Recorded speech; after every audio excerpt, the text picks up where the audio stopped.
আমাদের জীবন থেকে হারিয়ে যাচ্ছে আরো একটি বছর। এই বছরটা এক একজনের কাছে এক এক রকমের ছিল। কারো কাছে সুখের, আবার কারো বা কাছে অনেক কষ্টের। কিছু মানুষ এই বছরটাতে তার জীবনের সবচেয়ে প্রিয় মানুষটিকে হারিয়ে ফেলেছে,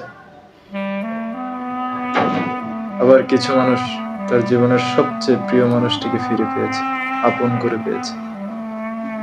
এই বছরটাতে কেউ বা হারিয়ে ফেলেছে তার মা নামক জান্নাতটাকে, কেউ বা হারিয়ে ফেলেছে তার বাবা নামক বটগাছের ছায়াটাকে।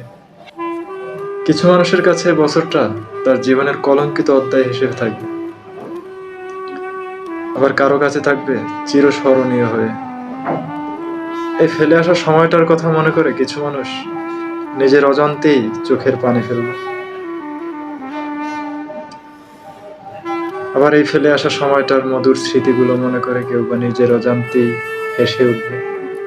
এই বছরটাতে অনেক মানুষ অনেক কিছু ফিরে পেয়েছে, আবার অনেকের অনেক কিছু হারিয়ে গেছে। আল্লাহর কাছে একটাই চাওয়া, আল্লাহ যেন সবাইকে ভালো রাখে। যাদের হারিয়েছে তাদেরকে যেন ধৈর্য ধরার তৌফিক দেন আল্লাহ, আবার যারা ফিরে পেয়েছে তাদের এই আনন্দটা যেন চিরস্থায়ী হয়।